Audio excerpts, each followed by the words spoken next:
क्या कुछ कह रहे सर लेते हैं। क्षेत्रीय संयोजक सोशल मीडिया से सौरभ अग्निहोत्री जी और आज के इस विभाग की विशेष कार्यशाला में उपस्थित आईटी और सोशल मीडिया से जुड़े हुए सभी भारतीय जनता पार्टी के पदाधिकारी और कार्यकर्ता भाइयों बहनों, योगीराज बाबा गंभीरनाथ प्रेक्षागृह में आपकी इस कार्यशाला के लिए आप सबको मैं हृदय से बधाई देता हूं। आप सबके प्रति मैं अपनी शुभकामनाएं व्यक्त करता हूं। मुझे प्रसन्नता है कि आप सब ने भी आज के इस सबसे बड़े हथियार का उपयोग न केवल संगठनात्मक गतिविधियों के लिए बल्कि केंद्र और प्रदेश सरकार की योजनाओं को आम जन तक पहुंचाने के लिए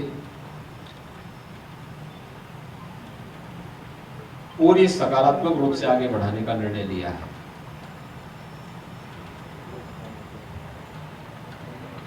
हम सब जानते हैं समय बदला है। मुझे याद है जब हम लोग 1990 के दशक के अंत में सार्वजनिक जीवन में आए थे तो उस समय मीडिया में प्रिंट मीडिया का बोलबाला था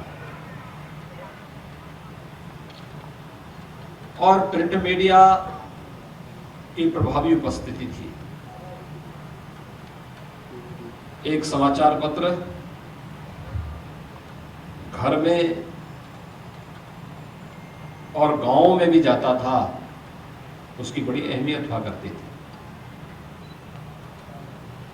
किसी चाय की दुकान में या किसी सार्वजनिक स्थल पर कोई समाचार पत्र आता था, पूरा गांव उस समाचार पत्र को पढ़ता था और उसमें एक एक खबर का अवलोकन करता था। स्वाभाविक रूप से प्रिंट मीडिया की अहमियत को हम आज भी कम नहीं कर सकते, उसकी अपनी जगह है।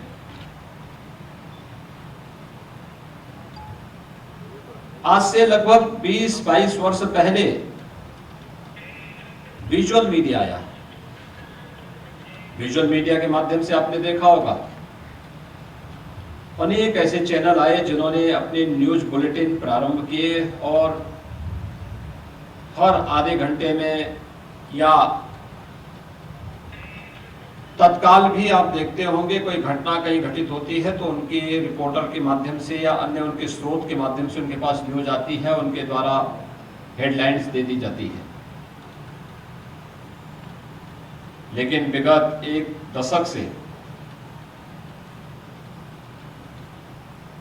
सोशल मीडिया और सोशल मीडिया में भी उसके अलग अलग वर्जन देखने को मिले हैं।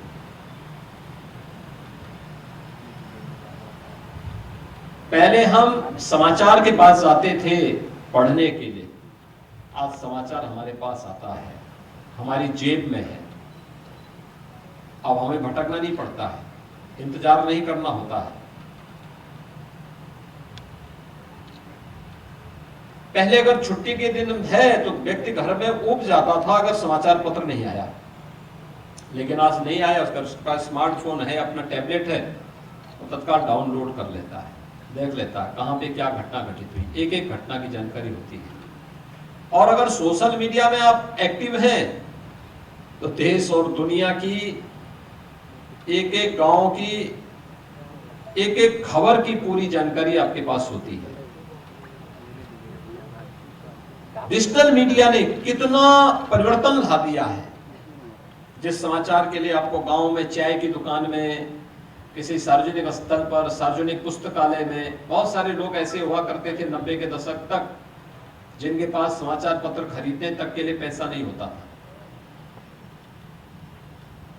या किसी को बहुत सारी चीजें होती थी कि वो कहीं कहीं पेपर पढ़ना चाहता था तो किसी पुस्तकालय का सहारा लेता था, किसी अन्य ऐसे परिवारों का सहारा लेता था जिसके माध्यम से वह समाचारों को और गहराई से देख सके, जान सके, उसकी महत्वपूर्ण कतरन को अपने पास रख सके। लेकिन आज हर एक व्यक्ति जिसने थोड़ी भी रुचि ली, उसकी जेब में एक एक समाचार होता है, उनकी जानकारी होती है। ये तो सबके पास है। लेकिन एक जागरूक नागरिक होने के नाते और दुनिया के सबसे बड़े राजनीतिक दल भारतीय जनता पार्टी के साथ जुड़े होने के नाते आपकी कुछ जिम्मेदारी भी है। जिम्मेदारी ये कि डिजिटल मीडिया के प्लेटफॉर्म को आपके खिलाफ जो दुरुपयोग किया जाता है, उन लोगों के द्वारा किया जाता है जिनकी उपस्थिति ग्राउंड जीरो पर एकदम जीरो है। जमीन पर जिन लोगों की उपस्थिति एकदम जीरो है, लेकिन सोशल मीडिया के माध्यम से, डिजिटल मीडिया के माध्यम से वे लोग जिस तरीके से प्रभावी होकर के हमले करते हैं, जिस तरीके से आपकी अच्छे कार्यों में भी आपको पूरी तरीके से घेरने का प्रयास करते हैं, उन सभी लोगों का जवाब देने के लिए भी हमारे पास एक उचित प्रशिक्षण होना चाहिए। और उस प्रशिक्षण के लिए गोरखपुर विभाग, जिसमें गोरखपुर कमिश्नरी के 4 जनपद हैं, उनकी विशेष कार्यशाला यहाँ पर आयोजित की गई है। मुझे बहुत प्रसन्नता है। आज संजोग है कि मैं भी गोरखपुर में हूँ, तो गोरखपुर में आपके साथ संवाद बनाने का अवसर प्राप्त हुआ है। मैं आप सबका इस कार्यशाला में हृदय से स्वागत करता हूँ, अभिनंदन करता हूँ। याद रखना, ये सोशल मीडिया है। यह 2 चीजें हमें देखनी होंगी। प्रिंट मीडिया में एक तरफा संवाद होता था, विजुअल मीडिया में भी कभी कभी एक तरफा ही संवाद होता है, लेकिन सोशल मीडिया में 2 तरफा संवाद होता है। आपके पास इसका एक स्पेस होता है। याद रखना, इसमें दोनों चीजें हैं। अगर आप सक्रिय हैं, जागरूक हैं, तो अगर सोशल मीडिया यानी प्रिंट मीडिया में अगर किसी ने आपके खिलाफ, आपके संगठन के खिलाफ, आपकी सरकार के खिलाफ कोई बात कही, तो छप जाने के बाद हम पढ़ते हैं, फिर अगले दिन अपनी प्रतिक्रिया दे पाते हैं। और यहाँ पर आईटी और सोशल